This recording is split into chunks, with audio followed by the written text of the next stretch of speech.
kurang sedikit sehat ya Ustaz? Ya, hanya pilek saja. Cuacanya. Saya juga mengajak rekan-rekan semuanya untuk bisa bergabung dengan kami melalui pengajuan pertanyaan atau masukan yang bisa ditinggalkan di media sosial kami di PT Anamiro Travelindo, dan pertanyaan akan kami jawab di sesi akhir acara. Untuk tema pada pagi hari ini yakni fikih wanita yang akan membahas tentang haid, istihadah, dan nifas. Mungkin langsung saja akan dibantu memberikan ilmunya dan sedikit pencerahan dari beliau, Ustadz Yusuf. Monggo Ustadz. Ya, terima kasih Mbak Lia. Assalamualaikum warahmatullahi wabarakatuh. Waalaikumsalam warahmatullahi wabarakatuh. Bismillah walhamdulillah wassalatu wassalamu ala rasulillah wa ala alihi wa sahbihi wa mawalah, amma ba'du.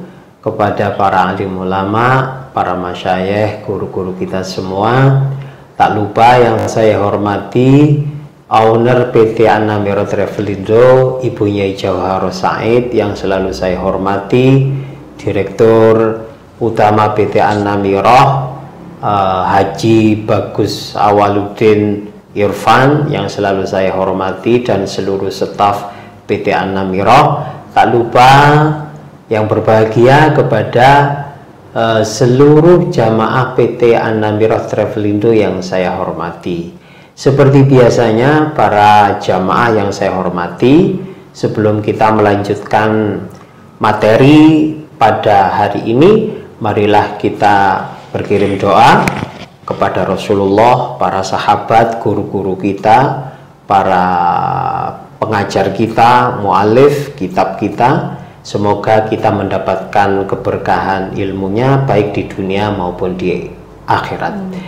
Bismillahirrahmanirrahim. Ila hadratin Nabil Mustafa Sayyidina Muhammadin sallallahu alaihi wasallam wa ila abaihi wa ummahatihi wa azwajihi wa awladihi wa dzurriyyatihi wa sahabati ajma'in wa ashabihi minal anbiya wal mursalin wa tabi'in wa tabi'in wa ila jami'a satidina wa masyikhina wa mu'allidina fiddin wa usul ila ruhi Abah Irfan wa usul ila ruhi jami' ahlil kubur minal muslimin muslimat wa jami' iman fi muassasah Anamiro Travelindo. Lahumul fatihah. A'udzu billahi minasyaitonir rajim. Bismillahirrahmanirrahim. Alhamdulillahirabbil alamin. Ar-Rahmanir Rahim. Maliki yaumiddin. Iyyaka na'budu wa iyyaka nasta'in. Ihdinas siratal mustaqim. Siratal ladzina an'amta 'alaihim ghairil maghdubi 'alaihim waladdallin. Amin. Terima kasih. Bismillahirrahmanirrahim. Qala al-muallif rahimahullah wa nafa'ana bi 'ulumihi fid dharain, amin ya rabbal alamin. Para jamaah PT Anamiro Travelindo yang saya hormati, tema kita pada kesempatan kali ini adalah fikih wanita yang membahas tentang masalah haid, istihadah, dan nifas. Para jamaah yang dirahmati Allah, mengapa pada kesempatan kali ini kita membahas tentang tema fikih wanita? Karena permasalahan haid ini adalah sebagai penentu di manakah khususnya seorang wanita itu sudah dinyatakan balik. Seorang wanita sudah terkena hukum taklif, hukum kewajiban melakukan perintah Allah, melaksanakan wajib, meninggalkan keharaman. Jadi ini sangat penting sekali para jamaah, karena wanita ini permasalahannya adalah sangat rumit jika tidak dipahami betul. Dan penentuan haid ini sangat penting karena berhubungan dengan wajib sholatnya seorang wanita. Nah, banyak dari kita ini mungkin masih banyak yang belum paham tentang hukum haid, istihadah maupun nifas. Terutama kita yang memiliki anak perempuan, kita yang memiliki cucu-cucu perempuan, kita harus tahu bagaimanakah, kapankah si anak ini sudah wajib melaksanakan sholat. Karena sholat ini adalah ibadah yang paling penting. Sesuai dengan pembahasan tema-tema kita yang kemarin, ini masih berhubungan tentang sholat. Dan ini kita akan membahas tentang kapankah anak kita, diri kita ini diwajibkan sholat. Makanya permasalahan haid ini harus betul-betul kita perhatikan.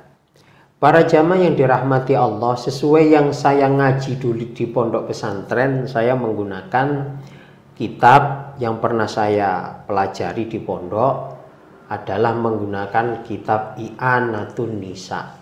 I'anatun Nisa ini adalah salah satu ringkasan dari kitab-kitab dari fikih Syafi'i, ringkasan-ringkasan yang ditulis oleh salah satu alumni kita dan di alumni pondok pesantren Lirboyo dan ditashih oleh beberapa masyayikh Lirboyo. Para jamaah yang dirahmati Allah, langsung saja kita membaca kitab ini sebelum kita melanjutkan pembahasan tentang fikih wanita. Ada baiknya kita berkirim Fatihah kepada penulis kitab. Al-Hadini Al-Solihah Al-Fatihah.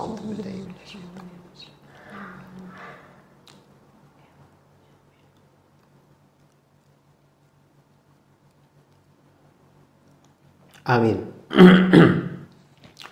Bismillahirrahmanirrahim. Alhamdulillahi rabbil alamin. Wa bihi nasta'in ala umurid dunya waddin. Wa nashhadu an la ilaha illallah wahdahu la syarikalah. Wa nashhadu anna Muhammadan maulana Muhammadan abduhu wa rasuluh. Wa sallallahu alaihi wa ala alihi wa sahbihi wa baraka wa sallam. Amma ba'du, fala haula wala quwwata illa billahil aliyyil azim. Para jamaah yang dirahmati Allah, langsung kita baca keterangan dari kitab ini. Bismillahirrahmanirrahim. Tatimmatun. Yajibu 'alan nisa'i ayyata'allamna ma yahtajna ilaihi min hadzal babi ka ghairihi. Fa in kana zawjuha 'aliman lazimahu ta'limuha wa illa falaha al-khuruj li ta'allumi ma lazimaha ta'allumuhu ainan bal yajibu wa yahrumu mana'aha illa ayyas'ala wa yukhbiraha wa huwa thiqatun wa laysa laha khurujun ila majlisi dzikrin aw ilmin ghairi wajibin ainiyin illa biridahu minhajul qawim.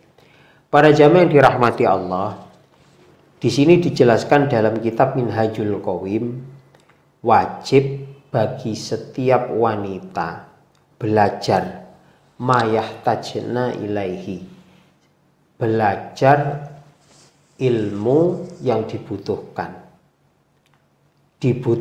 tentang masalah wanita. Ini wajib hukumnya. Jadi seluruh wanita itu wajib belajar ilmu yang dia butuhkan, terutama ilmu haid. Mengapa? Karena haid ini menentukan wanita itu wajib sholat atau tidak. Kemudian jikalau suaminya fa in kana zawjuha aliman lazimahu ta'limaha. Jadi jikalau lazimahu ta'limuha, jikalau suaminya itu ngerti tentang ilmu itu, ilmu tentang haid dan nifas yang berhubungan dengan wanita, maka suaminya ini wajib mengajarkan mahramnya kepada istrinya. Jikalau suaminya tidak, maka wajib perempuan itu keluar untuk mencari belajar ilmu itu, ngaji kepada siapapun yang mengerti tentang ilmu masalah wanita. Lah, dan wajibnya itu bukan fardu kifayah tapi wajib ain.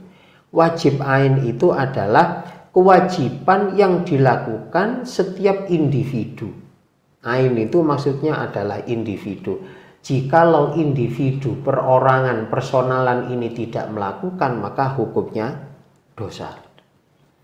Jadi kok merasa belum paham, maka hukumnya wajib untuk ngaji, keluar untuk ngaji. Lah, jikalau ono istri ya dia belum paham tentang masalah perempuan, izin suaminya kok dicegah, izin suaminya untuk ngaji masalah bab haid, nifas dan istihadah kok dilarang, justru malah hukumnya haram. Jadi haram bagi suami melarang istrinya metu tapi digawe ngaji bab haid, iku hukumnya justru malah haram. Tetapi kalau ngaji yang mana ngajinya itu bukan untuk kebutuhannya, seperti ya wis ngaji-ngaji biasa, itu justru boleh. Suami itu melarangnya dan istri kudu nganut. Karena apa? Kalau ngaji biasa, ya ngaji biasa lah. Itu tidak ada hukum kewajiban.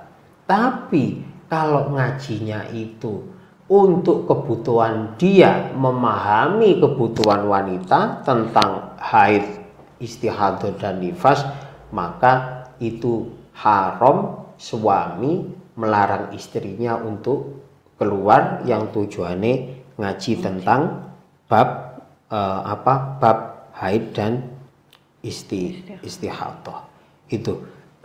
Jadi makanya di sini hukumnya wajib karena hubungannya ngaji tentang haid, nifas dan istihadah iku hubungannya dengan kewajiban yang lain, yaitu dalam bentuk sholat. Bukan hanya sholat, termasuk tawaf, ya, termasuk ibadah-ibadah yang lain. Para jamaah yang dirahmati Allah, yang pembahasan pertama kita adalah sekarang adalah haid. Haid itu dalam kitab dijelaskan bahwa haid itu adalah adam al-kharij fi sinnil haidi wa huwa tis'u sinina fa akthar min farjil mar'ati ala sabili sihah.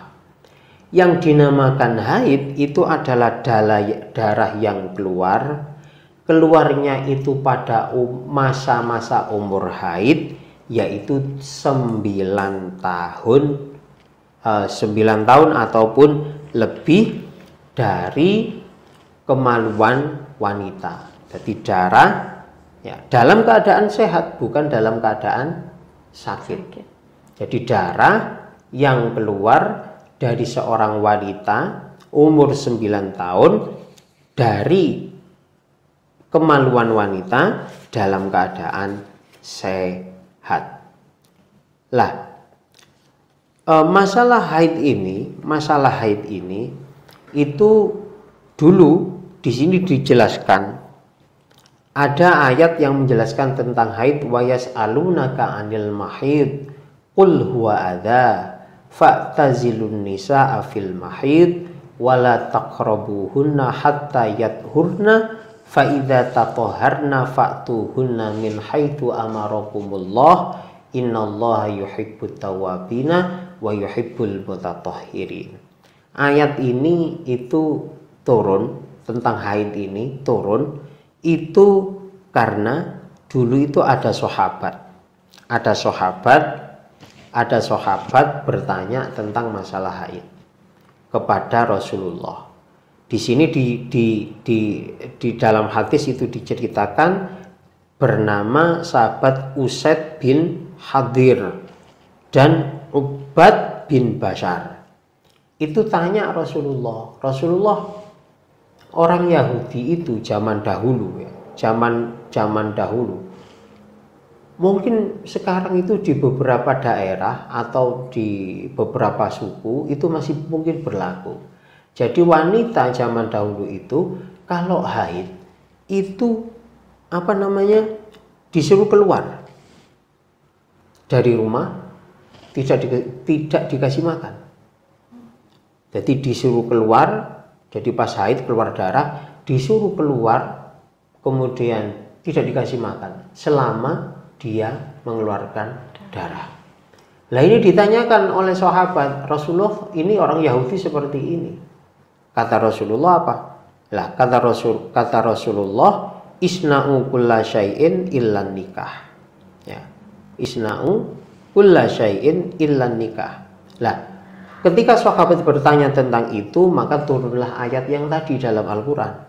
Jadi ayat yang tadi surat Al-Baqarah 222, wa yas'alunaka 'anil mahid qul huwa adza. Mereka bertanya, kata Allah, mereka bertanya kepadamu Muhammad tentang perempuan haid. Qul huwa adza, katakan itu adalah kotoran. Jadi kotoran, darah. Fa'tazilun nikah itu jauhi dia. Jauh itu bukan berarti dalam Al-Qur'an perempuannya suruh menjauh. Maksudnya jauhi itu jangan didekati. Didekati itu dikumpuli ya, dikumpuli. Wala taqrabuhunna hatta yadhurna. Jangan dikumpuli sampai betul-betul suci. Fa idza tatoharna fa'tuhunna min haitsu amarakumullah. Jikalau dia sudah suci maka kumpulilah, tidak apa-apa. Tapi min haitsu amarakumullah, sebatas itu perintah Allah. Jadi ngumpuli bojo itu kalau bisa sebatas apa? Sebatas karena perintah Allah. Walaupun kita punya syahwat, tapi tujuan kita adalah untuk menyelesaikan syahwat itu, tujuannya karena ini adalah perintah Allah. Seperti itu. Lah kata Rasulullah, jadi sahabat itu menceritakan tentang orang-orang Yahudi itu, orang-orang Yahudi memperlakukan wanita-wanitanya yang lagi haid itu seperti itu, ayat ini turun. Lah akhirnya Rasulullah melarang, lakukan semuanya, tidak apa-apa terhadap perempuan-perempuanmu kecuali nikah. Nikah itu dalam arti bersetubuh ya, kecuali bersetubuh. Kemudian sahabat bertanya, Rasulullah, kalau memang seperti itu, orang Yahudi kan di perempuannya suruh keluar, gak dikasih makan, gak dikumpul, apa kita kumpuli Rasulullah agar kita beda dengan orang Yahudi? Lu yo jangan, kata Rasulullah, jangan. Nah, kita ini kan banyak hal dalam ibadah itu yang kita ini dilarang podo karo wong Yahudi ataupun wong Nasrani. Contoh, sholat habis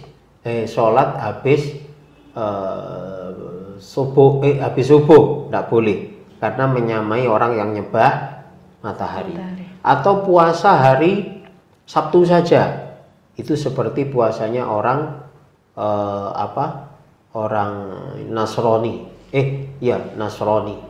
Atau puasa hari apalah, di situ kita dilarang puasa itu. Nah, itu dilarang. Itu karena ben gak podo ambek wong Yahudi, seperti itu. Dan kata sahabat di sini, biar kita nggak sama apa kita kumpuli saja. Oh jangan.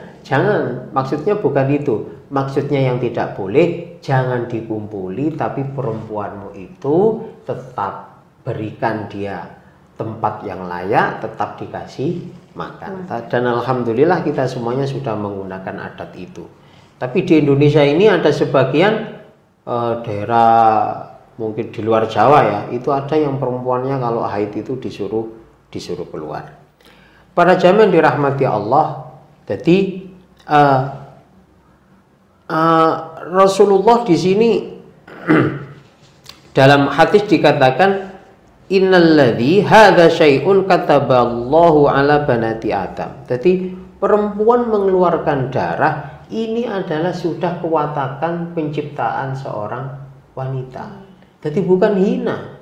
Karena memang wanita itu diciptakan Allah seperti itu. Nah, para jamaah yang dirahmati Allah, penamaan haid itu kalau dalam kitab itu ada 15.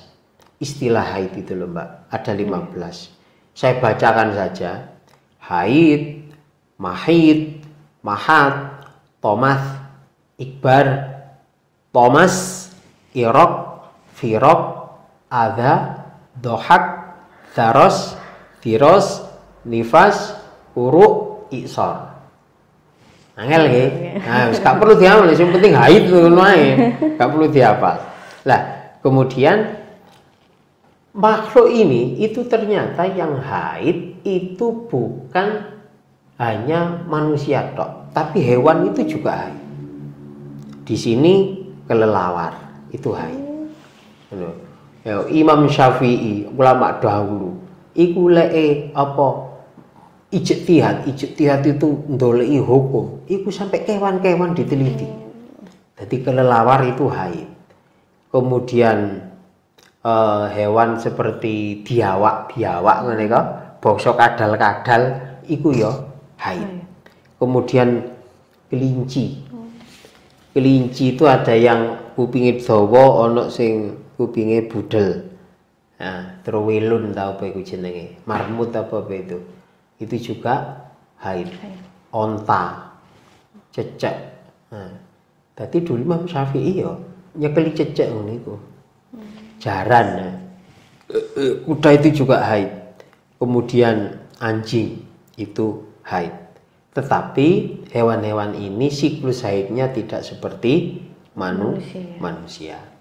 Para jamaah yang dirahmati Allah, namanya saja perempuan ya. Perempuan itu bahasa Arab itu mar'ah, mar'atun. Lah jarine hati perempuan itu seperti kaca, ya toh? Kaca lewis kadung pecah, ya kadung pecah itu disambung mana angel. Lah kaca cermin itu bahasa Arabnya adalah mir'ah. Mar'ah mim ro hamzah tak marbutoh, mar'atun itu perempuan. Kaca cermin mim ro hamzah tak marbutoh, cuman ikuti kasrah. Jadi wanita iku ngono aslinya ya kaca, karena bahasa Arab wong wedok iku mir'ah teko mar'ah. Jadi padha kaca deh. Jenenge kaca iku ya ngene iku pecahan. Ya, pecahan. Jadi bahasa Arab antara mar'ah dan mir'ah itu hurufnya sama semua. Jadi gampang pecah. Ya, itu rumit ya. Makanya wanita itu ya rada rumit. Sekarang sebelum kita belum mengajak ke haid, kita akan menjelaskan tentang tanda-tanda balik seorang wanita. Yang pertama, tanda-tanda balik wanita itu ada 3. Yang pertama, jangkep itu bahasa Indonesia ini apa? Jangkep, sempurna.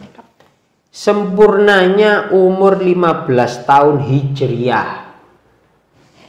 Pertama, 15 tahun Hijriah balik. Ini terlepas apakah wanita itu sudah mengeluarkan haid atau belum. Sudah mengeluarkan haid atau belum. Pokoknya kok wis umur 15 tahun Hijriah, jadi hitungannya Hijriah. Lah, umumnya orang sekarang itu kan nggak niteni itu Hijriah itu. Makanya mulai sekarang dicari tanggalan. Ya, itu di internet ada, katakan saya dulu lahir tahun 93 tanggal sekian, itu dilihat saja. Di internet itu nanti tanggalan yang lama-lama itu keluar. Nah, kemudian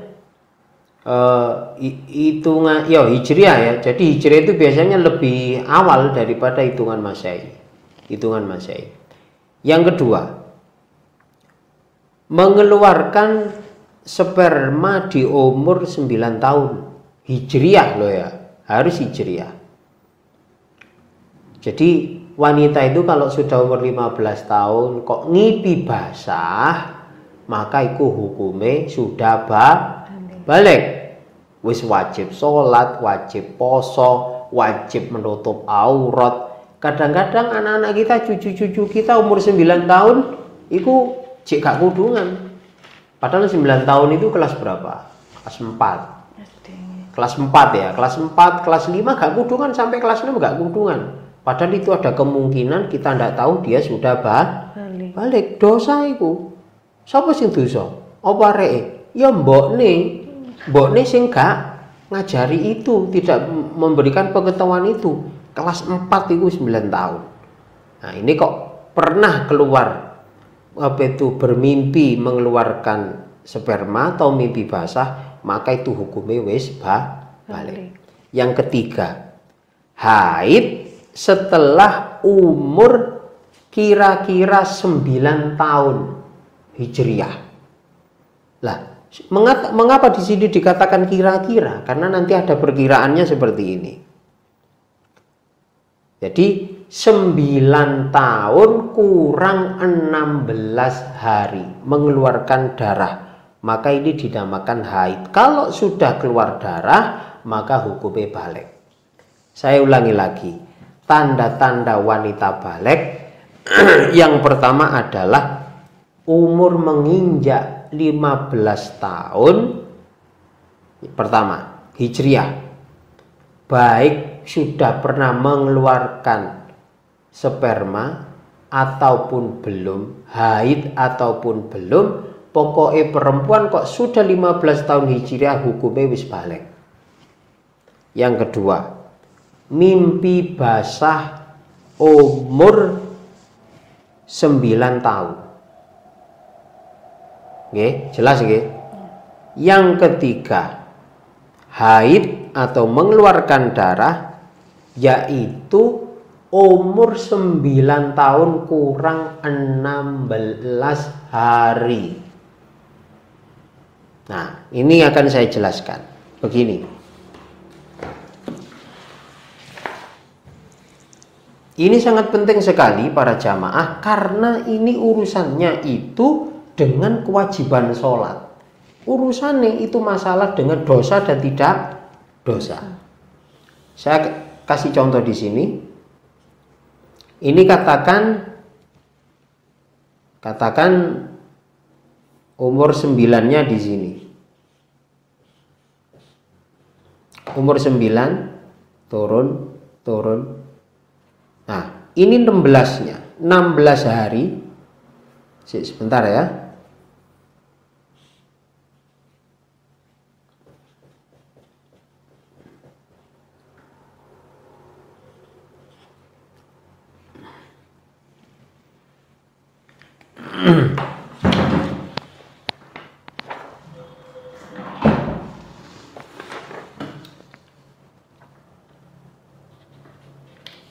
Para jamaah yang dirahmati Allah, ini saya tulis, ini umur 9 tahun. Lah, 16 hari ke belakang, ini saya tulis 16 hari ke belakang, jikalau ada seorang wanita yang masuk 16 hari sebelum umur 9 tahun kok mengeluarkan darah, maka ini dihukumi sudah balik, hukumnya haid.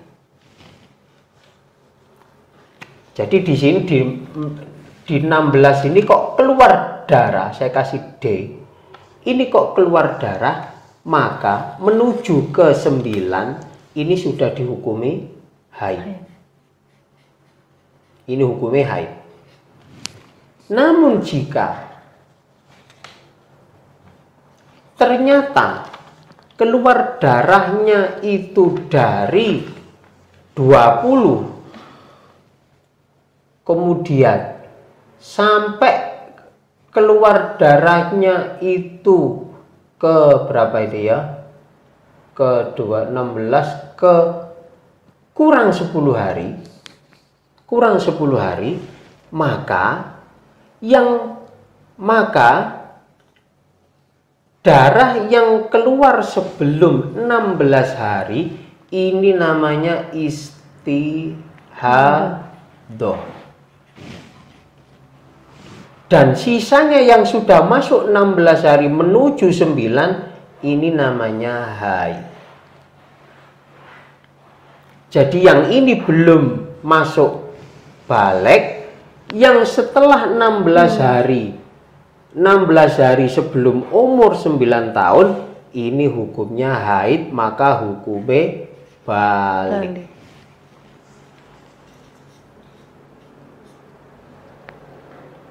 Bisa dipaham nggih? Mbak? Bisa nggih, Mbak? Nggih. Kok umpama keluar darahnya itu sebelum 16 hari, umur 9 kurang 16 hari, katakan ke belakang sini, maka ini bukan haid. Jadi intinya adalah umur 9 kurang 16 hari. Di dalam kurang 16 hari ini kok mengeluarkan darah, maka hukumnya sudah balik. Itu haid. Kok keluarnya mulai dari 20, mudun sampai 16 sampai 10 ini darah semua. Jadi sebagian di sini masih istihadah, darah penyakit, belum balik, belum wajib sholat.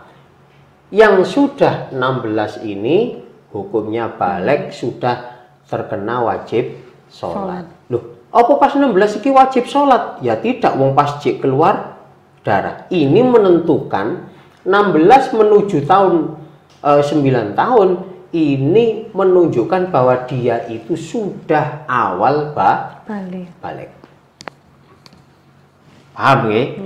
Nah, dititeni barangkali. Baru paham sekarang, Ustaz. Gimana? Baru paham sekarang. Baru paham sekarang. Nah, barangkali habis ini hamil anaknya perempuan, dieling-eling. Makanya terpenting adalah mencatat kelahiran anak itu dengan menggunakan tanggalan hijriyah. Karena tanggalan hijriyah ini biasanya itu tidak berubah. Hitungannya selalu pas. Jadi penting. Saya itu lupa, saya itu hijriyahnya kapan. Tapi kemarin saya lihat, saya sudah tahu, tapi saya lupa. Anak saya itu antara Masehi dengan hijriyah itu dua bulan selisihnya. Nah ini nanti apalagi sebagai seorang ibu atau seorang ayah itu harus betul-betul dieling-eling. Anakku umur 9 kurang 16 dino iku, katakan sekarang yang sudah umur 8 tahun. Iku kok pas bulan iki tanggal iki kok arek keluar darah. Jadi kita harus angen-angen metodenya seperti ini. Nah, saya kira untuk pertama biar tidak panjang karena habis ini sedikit lebih rumit ya. Ini bisa dilihat sebentar di angen-angen. Mungkin ada pertanyaan, Mbak Lia? Ini ada satu pertanyaan, Ustadz. Soal bersuci. Mboten apa nggih? Enggak apa-apa. Bagaimana ketika saat mandi besar tiba-tiba keluar darah? Apakah kita wajib mengulang untuk mandi besar lagi?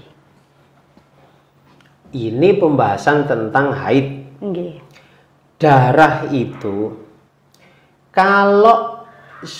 kalau masih dalam masa 15 hari iku tetap dihukumi haid.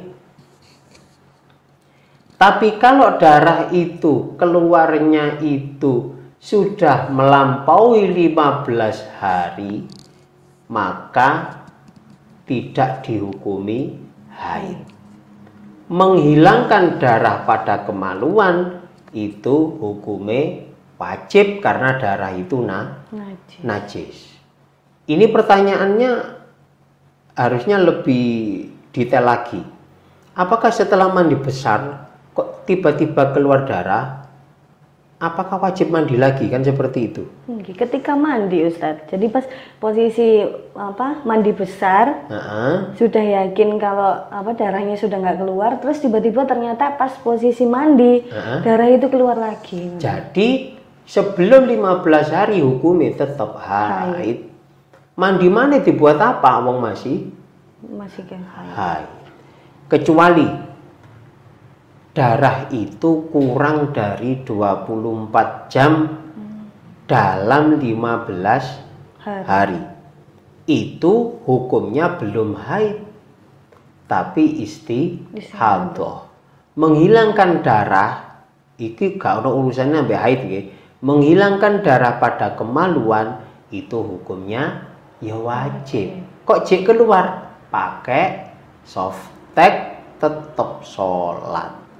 Jadi haid itu syaratnya pertama dikategorikan haid tidak kurang dari 24 jam keluar. Jadi kalau sebelum 24 jam maka perempuan ini wajib sholat. Tetapi pas keluar darah iku mandek sih. Katakan hari ini keluar cuman 3 jam. Pas zuhur bisa. Jadi kok dilihat kemaluannya kok keluar, jadi gak sholat. Dihitung, tiap hari ku ngitung. Aku zuhur gak sholat karena darah keluar. Terus nanti asar dilihat lagi. Loh, asar sudah masuk asar ternyata kok tidak keluar. Tidak keluar. Itu yo wajib sholat. Jadi hari ini tadi keluar, katakan zuhur sampai asar itu 3 jam ya, jam 12 sampai jam 3. Tulis saja hari ini 3 jam. Iki cik gurub jangkep 24. Mari kuno. Jadi asar itu sholat. Asar itu. Apakah wajib mandi? Tidak. Cukup darahnya dibersihkan langsung sholat wudhu biasa. Tapi Imam Ahmad mewajibkan. Tapi tidak apa-apa, tidak mandi, tidak apa-apa.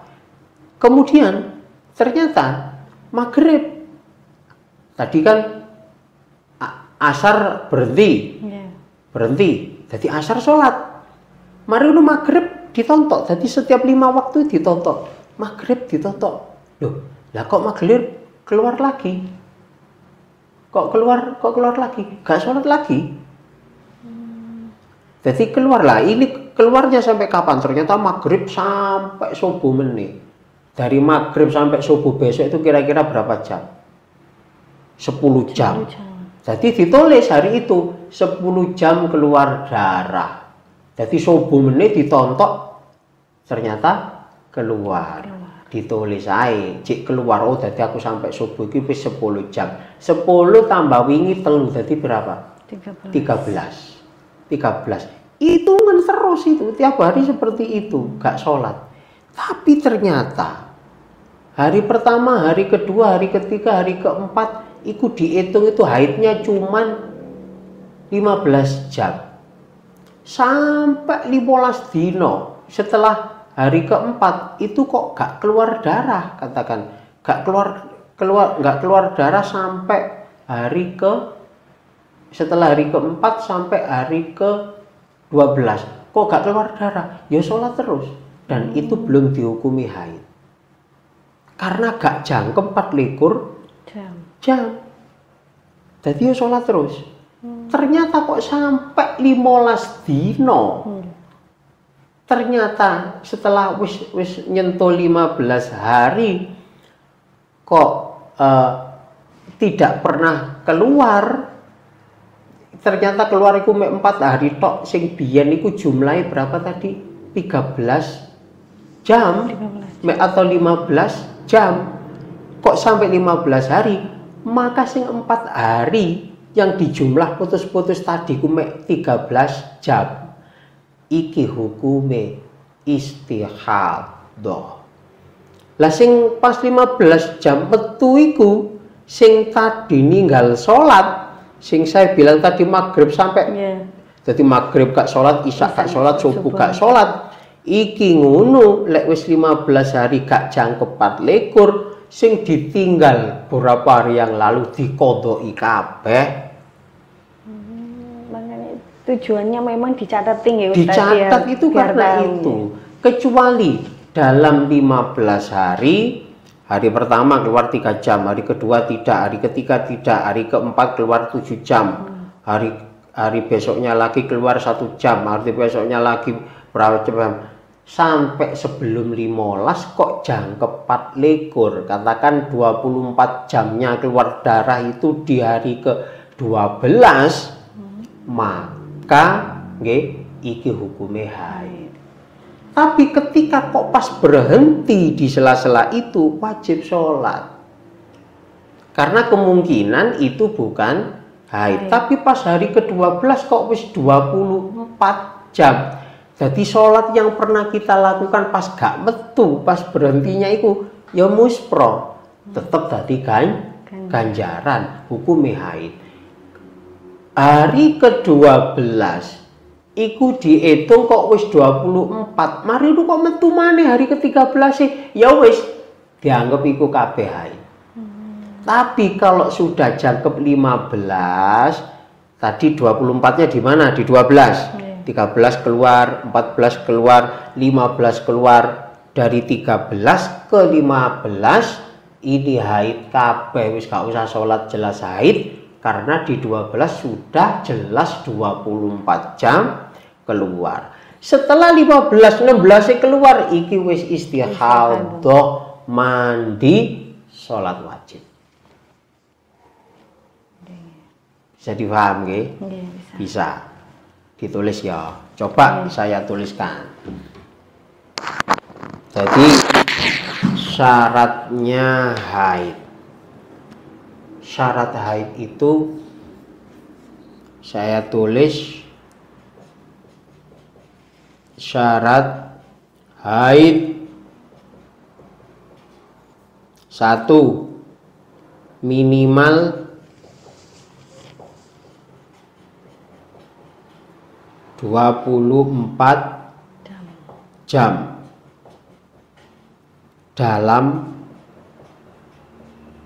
masih dalam 15 hari. 2 ono gak ya? 2 apa ya? Oh, harusnya ini 2. Tidak lebih dari 15 hari. Tidak lebih dari 15 HR. Yes.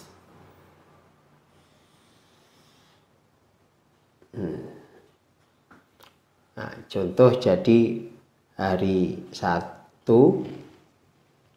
2, 5. Biasanya perempuan itu kalau penelitian dalam kitab Imam Syafi'i umumnya perempuan 6 sampai 7 hari. Ya wis, 6, 7, 10 tak gawe ngene ae cek gampang. 12, 13, 14, 15.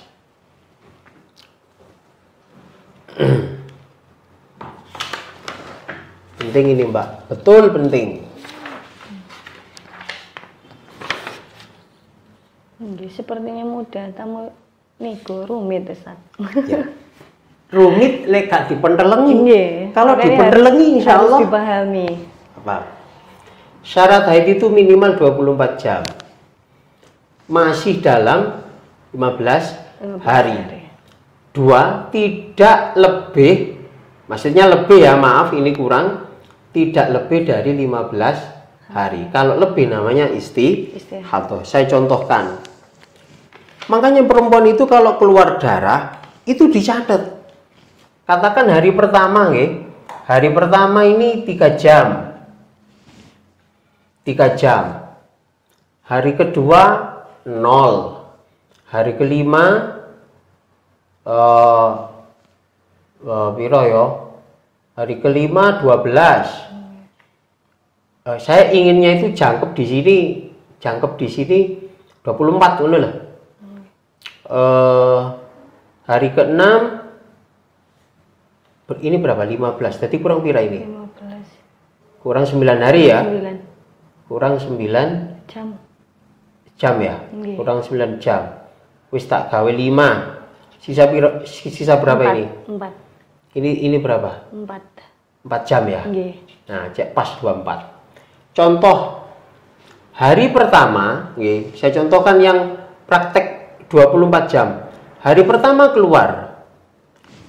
Katakan hari ini subuh tadi tidak keluar. Ternyata duhur keluar jam 12.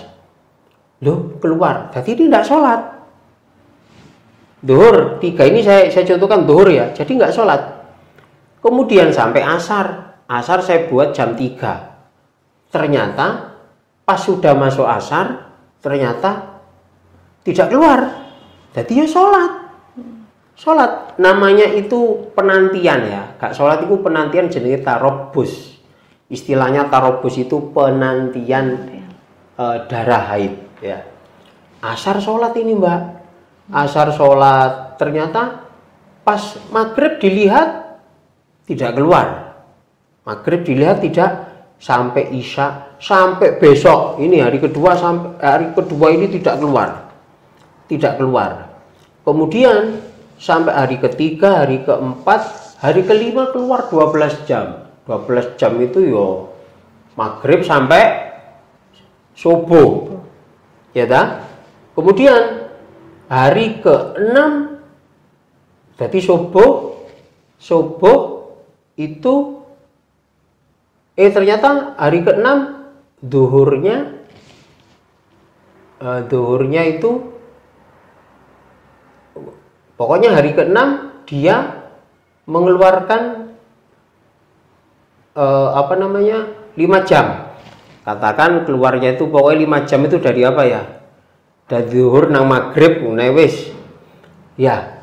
Kemudian hari ke-7 4 jam. Iki lek dijumlah kabeh.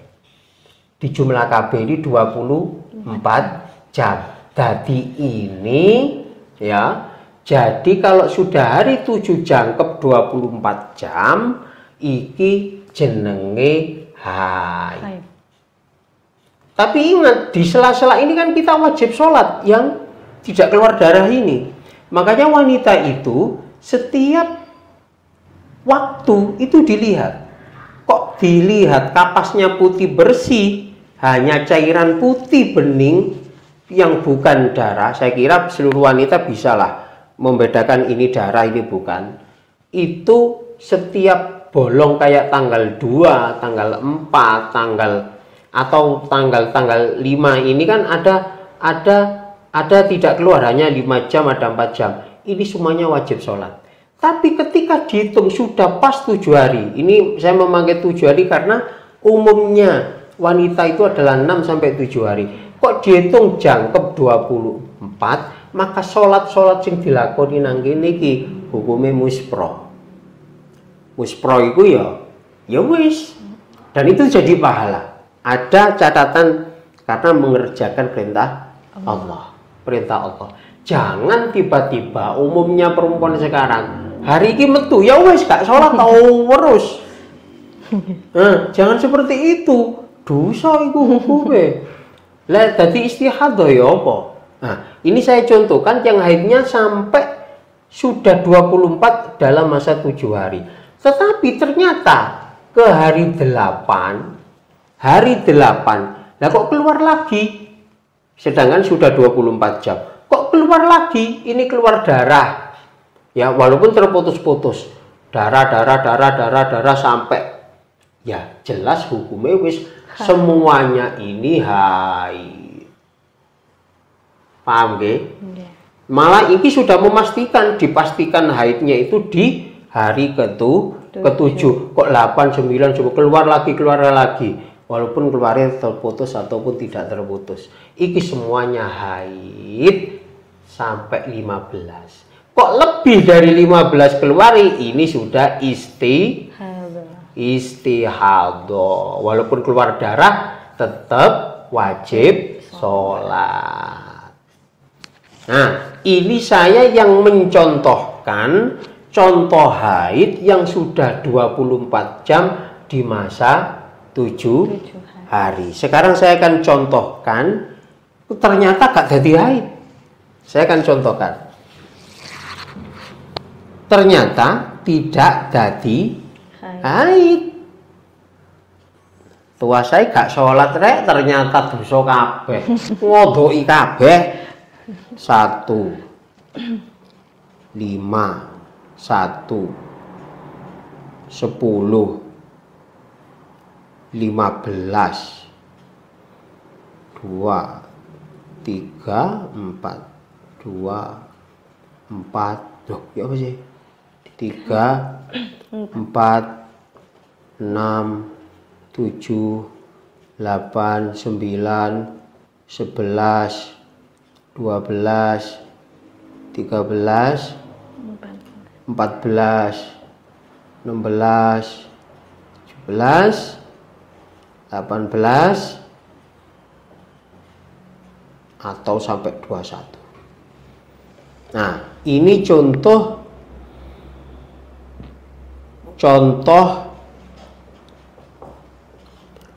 bukan haid. Maaf, bukan haid.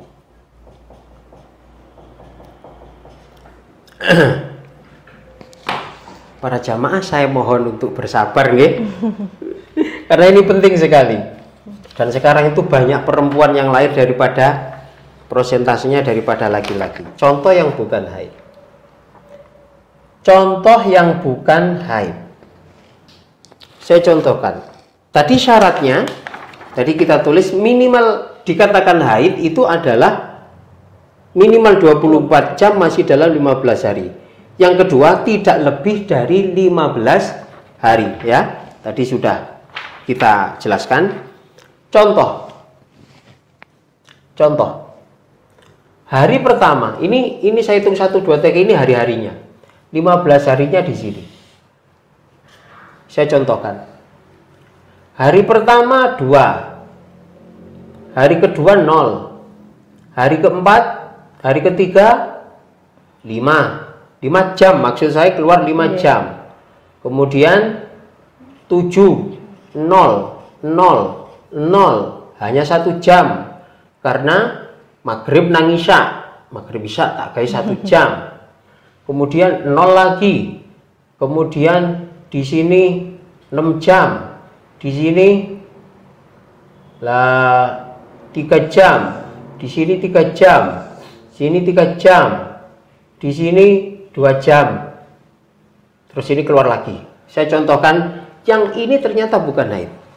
Ketika hari pertama wanita keluar darah 2 jam. 2 jam. Dilihat ternyata tulis 2 jam. Pas keluar itu tidak boleh sholat. Tapi nanti asar ditotok lah kok apa jenenge sudah tidak keluar darah, maka asarnya sholat di hari pertama. Sholat. Loh, hari kedua gak metu kabeh, ini sholat semua. Sholat semua. Kemudian hari ketiga 5 jam. Selama 5 jam ini, 5 jam yang ada sholatnya, kok keluar 5 jam, ini sholatnya tidak boleh sholat. Kemudian hari keempat 7 jam. Selama 7 jam ini kok ada masuk waktu sholat, tidak boleh sholat. Kemudian bolong. Hari ke-8 keluar 1 jam, bolong lagi hari ke berapa ini? 11, 6 jam. 3 jam. Coba kita hitung sampai 15 hari. Keluarnya titik. Semoga ini saya ngawur tapi pas nggak sampai 24 ya. 2 tambah 5 berapa? 7. Tambah 7? 14. Tambah 1? 15. Tambah 6? 21. Loh, 21 ya? Kebanyakan ya? Maaf. Udahlah, ini diganti. Ini diganti berapa ya?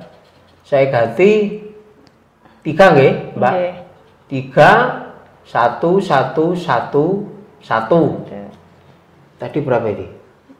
2 tambah 5, 7, 14, 15, 15, 18, 18, nggih. 18, 19, 20, 20, 21, 21. 22, Pas hari ke-15 itu dihitung cuma 20, 2 jam. hanya 22 jam. Jadi tadi syaratnya haid apa? Tidak kurang dari 24 4 jam. jam. Jadi kok wis 15 dihitung ternyata hanya 22 jam. Maka ini semua namanya istihadah.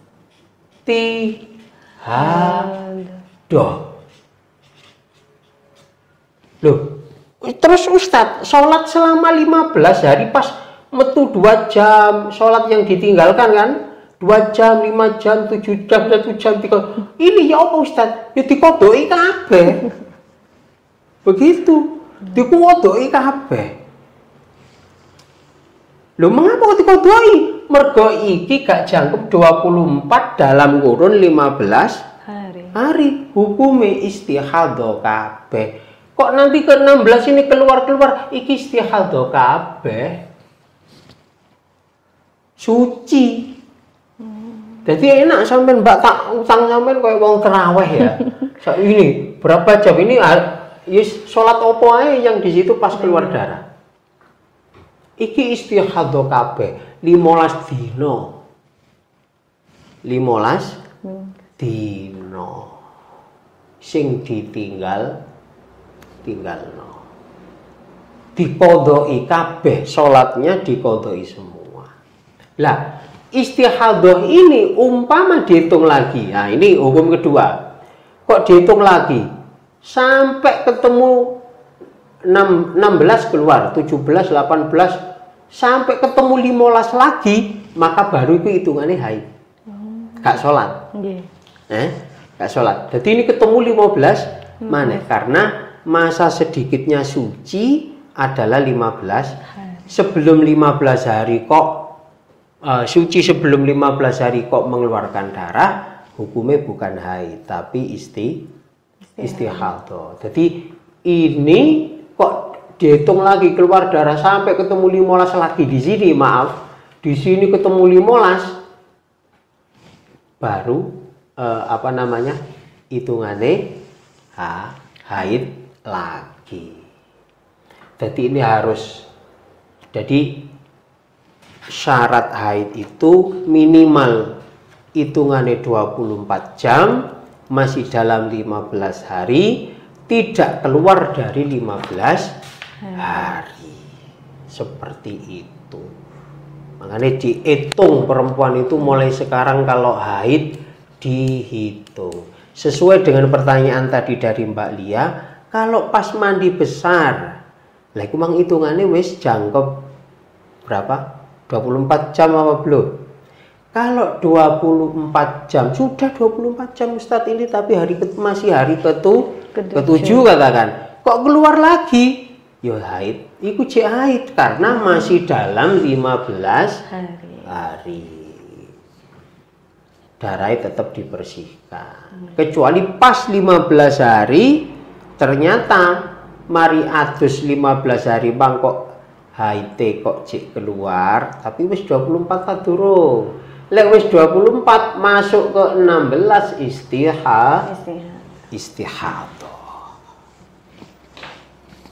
Semoga bermanfaat nggih. Barangkali ada kekeliruan bisa saya dibenarkan. Itu yang saya pelajari dulu di pondok pesantren. Makanya para jamaah PT Anamiro yang saya hormati, panjenengan yang punya anak perempuan, panjenengan yang punya cucu-cucu perempuan, jenengan mulai sekarang saya sarankan untuk tahu tanggal hijriahnya. Karena tanggal hijriah ini menentukan balik tidaknya anak atau cucu-cucu kita sing urusane dengan kewajiban sholat mereka.